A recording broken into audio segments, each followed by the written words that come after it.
12. Seeing the illusions as illusions. How can you see the illusion as an illusion when it appears to be so real? And how is it that it seems so real if it is an illusion? These are the questions humans are beginning to ask as your species moves into the experience of its own conscious evolution. Now there will be answers, and you will step out of the illusion of ignorance. I will give you answers here for your consideration. Remember, as with all communications from God, take what you read as valuable, but not as infallible. Know that you are your own highest authority. Whether you read the Talmud or the Bible, the Bhagavad Gita or the Quran, the Pali Canon or the Book of Mormon or any holy text, do not place your source of authority outside of you. But, rather, go within to see if the truth you've found is in harmony with the truth you find in your heart. If it is, do not say to others, "This book is true." Say, "This book is true for me." And if others ask you about the way you are living because of the truth you have found within you, be sure to say that yours is not a better way, yours is merely another way. For that is what this present communication is. This communication is just another way of looking at things. If it makes the world more clear for you, fine. If it puts you more closely in touch with your own innermost truth, good. But be careful not to turn this into your new holy scripture, for then you will have simply replaced one set of beliefs with another. Seek not a set of beliefs, seek an awareness of what you know. Use whatever you find that returns you to that awareness. Understand that you are living in illusion and that none of it is real. Yet the illusion points to what is real and can give you an experience of it. How can you see the illusion as an illusion when it appears to be so real? And how is it that it seems so real if it is an illusion? The second question will be answered first. The illusion seems so real because so many people believe that it is not an illusion. In your Alice in Wonderland world, everything is as you believe it to be. There are thousands, millions, of examples of that. Here are two. Once you believed that the sun revolved around the earth, and, indeed for you it did. All of your evidence proved that it did. So certain were you of this truth that you developed an entire science of astronomy around it. Once you believed that everything physical moved from one point to another through time and space. All of your evidence proved it. So certain were you of this truth that you built an entire system of physics around it. Now listen carefully. The wonder of these sciences and these systems is that they worked. The astronomy that you created based on your belief that the Earth was the center of the universe worked to explain the visual phenomena you saw in the movement of the planets across the night sky. Your observations supported your belief, creating what you called knowledge. The physics that you created based on your belief about particles of matter worked to explain the visual phenomena you saw in the physical world. Again, your observations supported your belief, creating what you called knowledge. Only later, when you looked more closely at what you were seeing, did you change your mind about these things. Yet that change of mind did not come easily. The first people who suggested such a change of mind were called heretics or, in later times, foolish or mistaken. Their ideas of a new astronomy with the Earth revolving around the sun, or of quantum physics, in which particles of matter did not move in a continuous line through time and space but were seen to disappear in one place and reappear in another, were labeled spiritual and scientific blasphemy. Their proponents were discouraged, denounced, even put to death for their beliefs. It is your beliefs that were true, the majority of you insisted. After all, were they not supported by every observation? Yet, which came first, the belief or the observation? That is the central question. That is the inquiry you did not wish to make. Is it possible that you see what you want to see? Could it be that you observe what you expect to observe? Or perhaps more to the point, looked right past what you do not expect to observe? I tell you the answer is yes. Even today, when your modern science, tired of the mistakes of the past, vows to observe first, and draw conclusions later, still those conclusions cannot be trusted. That is because it is impossible for you to look at anything objectively. Science has concluded that nothing which is observed is unaffected by the observer. Spirituality told you this centuries ago, and now science has caught up.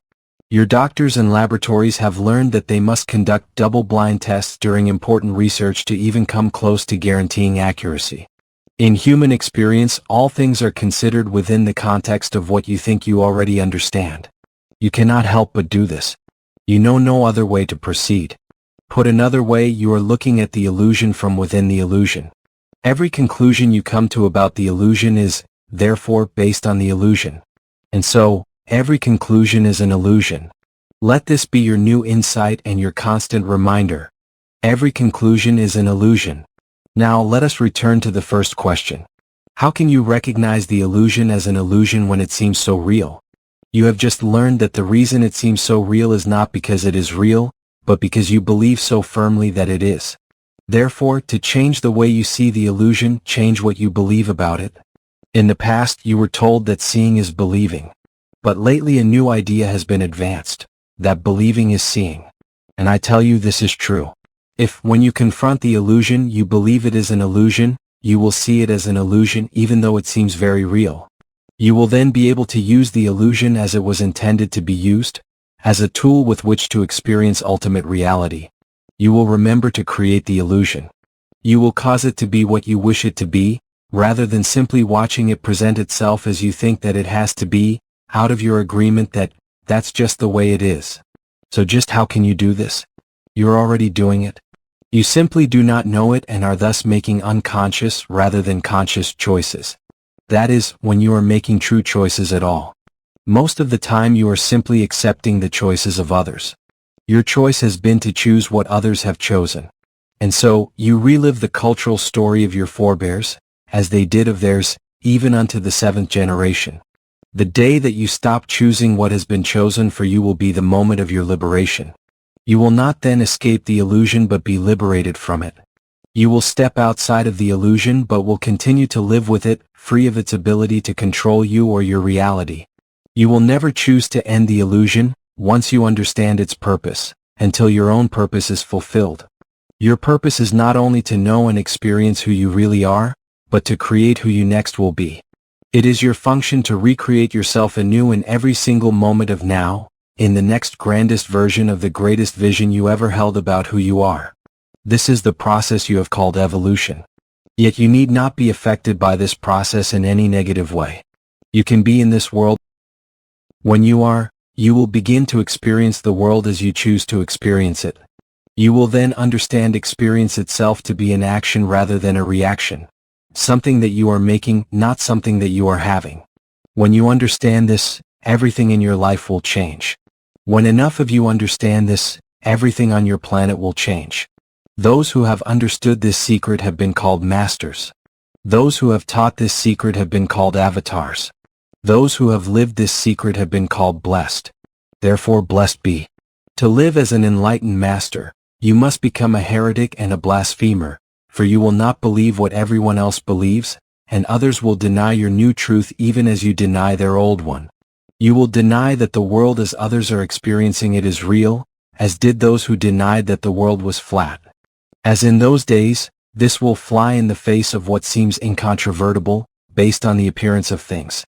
As in those days, this will generate argument and disagreement, and you will set sail across stormy oceans to discover endless horizons. And as in those days, you will live in a new world. This is the world that you have been waiting to create, and which you have been meant to experience from the beginning of time.